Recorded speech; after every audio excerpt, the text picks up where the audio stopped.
Here's one thing you should never ask a woman who's in active labor. Don't ask her for a copay. This happened to me.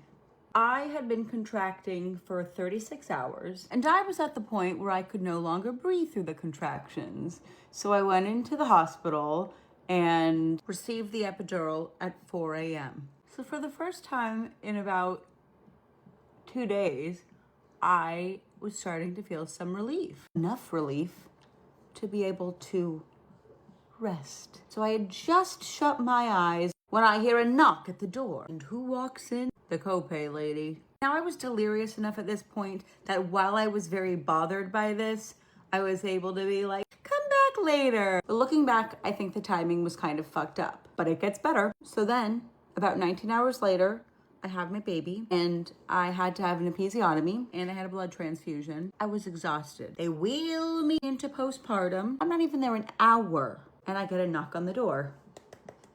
And postpartum is the most exhausting part of it all because it's a revolving door of people who are just there every 2 seconds and then they're like, get some rest. And then they leave and then 2 seconds later, it's someone else who wakes you up. But who's the first person to wake me up? The copay lady.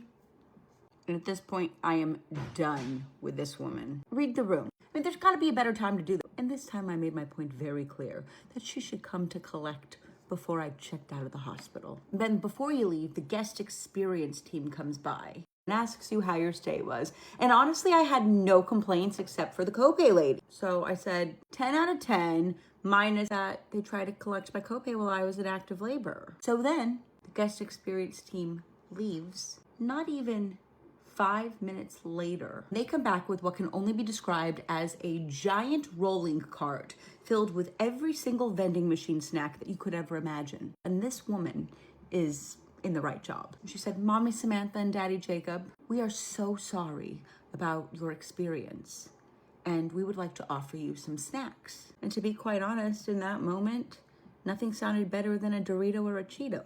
And not only that, she delivers a handwritten apology card. Then when it was time to check out, I let Jacob deal with the copay lady because I'd had enough of her. I wanted to leave things on a high note with my new Dorito stack.